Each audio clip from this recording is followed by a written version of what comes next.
ये ले बुढ़िया, ये ले। अरे ले ना, क्या हो गया? ले ले। दे देना बेटा मेरी दवाई, मेरे सिर में बहुत ज्यादा दर्द हो रहा है, मैं दवाई खा लूंगी तो आराम आ जाएगा। अरे दे तो रही हूँ और तू है कि पकड़ ही नहीं रही है। ले सही से पकड़, ये ले, ले ना। अरे ले ना। बहू ये क्या तरीका है, दे देना मेरी दवाई, मैं तेरे आगे हाथ जोड़ती हूँ। बहू तू मेरे साथ ऐसा क्यों करती है? मैंने तुझे हमेशा अपनी बेटी माना है, कभी बहू नहीं माना। और तू इतने जुल्म करती है मेरे ऊपर। अरे मैं दवाई तो खा रही हूँ, क्या मैं दवाई भी नहीं खा सकती? गुड़िया, मैं नहीं चाहती कि तू दवाई खाकर ठीक हो जाए, मैं चाहती हूँ कि तू जल्द से जल्द ना ऊपर पहुँच जाए और ये सारी प्रॉपर्टी मेरे नाम हो जाए, समझी? देख बहू, तुझे प्रॉपर्टी चाहिए ना तो सारी ले ले, मैं आज ही तेरा नाम कर दूंगी। पर ऐसे मत बोल, मैं तो हमेशा यही चाहती हूँ कि मेरे बहू बेटे हमेशा यहाँ घर में सुख से रहे, खुश खुश रहे, और तू मेरे बारे में ऐसे सोचती है। चुप कर तू, मैं तेरे और तेरे उस खड़ूस बेटे के साथ ना कभी खुश नहीं रह सकती, समझ आई? देख, तेरा ना बेटा आ गया है, अगर तूने उसके सामने कुछ भी बकवास की ना तो मुझसे बुरा कोई नहीं होगा। ले पकड़ ये दवाई। तू टेंशन मत ले बेटा, मैं कुछ भी नहीं कहूँगी, मैं तुम्हारा घर खराब नहीं करूँगी। क्या बात है काजल, दरवाजा खोलने में इतना टाइम क्यों लगा दिया? क्यों? इतनी जल्दी खोल तो दिया, और कितना जल्दी खोलूं? अरे तुम ऐसे कैसे बात कर रही हो? और ये क्या, माँ अकेले दवाई खा रही है, तुम उनको दवाई भी नहीं खिला सकती? तुमको पता है ना उनकी तबीयत कितनी खराब है? देखो, उनकी तबीयत खराब है, मुझे ना अच्छे से पता है, लेकिन वो अपाहिज नहीं है जो खुद दवाई नहीं खा सकती है, समझे तुम? देखो काजल, अगर तुम्हारा बर्ताव ऐसा ही रहा ना तो ये घर नहीं चल पाएगा। तो घर कौन सा चल रहा है? अरे तुम्हारी 20-30 हजार सैलरी है और तुम सिर्फ मुझे 5,000 रुपए देते हो, आधे पैसे कौन सी सौतन में लाकर दे देते हो? बताओ जरा मुझे। अरे काजल, तुम ये कैसी बातें कर रही हो?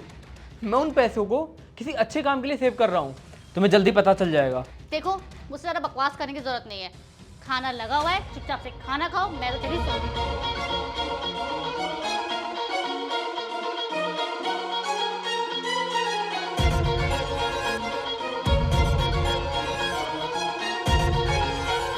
अरे तुम ये माँ जी को कहाँ लेके गए थे? अरे काजल, आज ना बहुत खुशी की बात है, आज हम सब ना बाहर डिनर करेंगे। ऐसी कौन सी खुशी की बात है जो हम बाहर खाना खाएंगे?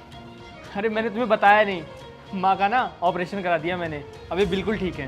क्या? तुमने माँ का इलाज करा दिया? और तुम्हारे पास इतने सारे पैसे कहाँ से आए? तुम मुझसे कहती थी ना कि तुम हर महीने मुझे कम पैसे देते हो, तो मैं पैसे ना बचा के रख रहा था माँ के इलाज के लिए, और कल रात मेरे पास जब पैसे पूरे हो गए तो मैंने माँ का इलाज करा दिया। अरे तुम्हारा दिमाग तो ठीक है, तुमने इस बुढ़िया के इलाज कराने के लिए सारे के सारे पैसे लगा लिए, और तुमने एक बार भी मेरे बारे में सोचा मैं कैसे कपड़े पहनती हूँ, मैं क्या करती हूँ क्या नहीं करती हूँ? अरे मेरे तो खर्चे भी नहीं होते, तुमने तो मुझे एक बार भी पैसे नहीं दिए, और तुमने वो सारे के सारे पैसे इस बुढ़िया के इलाज में लगा दिए। काजल, तमीज से बात करो, वो मेरी माँ है। अरे मुझे अच्छे से पता है कि तुम्हारी माँ है, और वैसे भी इसके वैसे भी 1-2 साल बचे हैं ना, तो तुम्हें इसमें पैसे लगाने की क्या जरूरत थी? क्या जरूरत थी इसमें इलाज करने की? अरे उन पैसों से हम अच्छा सा घर लेते, अपने ऐशो आराम की जिंदगी जीते, अपनी ख्वाहिशें पूरी करते, लेकिन नहीं, तुम्हें तो कुछ पड़ी नहीं थी ना मेरी, तुम्हें तो सिर्फ इस बुढ़िया की पड़ी थी, तुमने सारे के सारे पैसे इसके ऊपर लगा दिए। अरे तुम मरने वाली थी, अरे उन पैसों से इनका अच्छे से अंतिम संस्कार भी कर लेते, लेकिन नहीं, तुम्हें कुछ भी नहीं पड़ा था, बस अपनी माँ का इलाज करना था और कुछ भी नहीं। काजल, जब तुम कल बैठ के यहाँ पे अपने आप से बात कर रही थी तो मैंने सब कुछ सुन लिया था। क्या करूँ यार, इस बुढ़िया ने ना मेरे सर में दर्द करके रखा हुआ है, छाती में आके बैठ गई है मेरी, खुद तो बीमार रहती है, दिन भर इसकी सेवा ही करते रहो, और ऊपर से अपने बेटे को अपने वश में कर रखा है, मेरी तो एक बात भी नहीं सुनता है। और ये प्रॉपर्टी तो सारी की सारी इस बुढ़िया के नाम है, मुझे कुछ ना कुछ तो करना ही पड़ेगा। काम करती हूँ, कल ऐसा कुछ करती कि बुढ़िया मेरे रास्ते से ही हट जाएगी, और फिर ये सारी प्रॉपर्टी मेरे नाम हो जाएगी। ऑफ कोर्स अब उसके बेटे के नाम होगी तो डेफिनेटली मेरे नाम तो होनी ही है, कुछ तो करना ही पड़ेगा अब। ये काजल कैसी बात कर रही है? मुझे लगता है माँ का इलाज जल्द से जल्द कराना पड़ेगा, नहीं तो ये पागल औरत उसके साथ कुछ भी कर देगी। मेरे पास जितने भी सेविंग के पैसे हैं सब लगा दूंगा और दोस्तों से उधार मांग लूँगा, लेकिन माँ का इलाज आज ही इमरजेंसी में करवाऊँगा। अब पता चला तुम्हें? मुझे कैसे पता चला? अरे मैं तुमसे इतना प्यार करता था इनफैक्ट माँ तो तुम्हें अपनी बेटी जैसी मानती थी, लेकिन नहीं, तुम हम दोनों के प्यार के काबिल ही नहीं हो। इससे पहले कि मेरा दिमाग और खराब हो, काजल तुम ये घर छोड़ के चली जाओ। नहीं नहीं अखिल, प्लीज़ ऐसा मत करो, मुझे माफ़ कर दो, मुझसे बहुत बड़ी गलती हुई, मैं बस लालच में आ गई थी, प्लीज़ मुझे माफ़ कर दो। माँ जी आप ही बोलो ना अखिल को, मुझे माफ़ कर दीजिए। अरे तुम माँ से क्या उम्मीद रखती हो? तुम्हें क्या लगता है ये तुम्हें माफ़ कर देंगी? अरे तुमने इनकी दवाइयों का ख्याल नहीं रखा, तुमने इनका ख्याल नहीं रखा, ये तुम्हें माफ़ करें?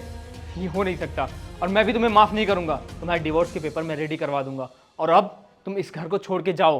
मैं तुमसे वादा करती हूँ, अब से ना मैं माँ जी का अच्छे से ख्याल रखूंगी, मैं कोई भी गलती नहीं करूँगी और कुछ भी ऐसा उल्टा काम नहीं करूँगी।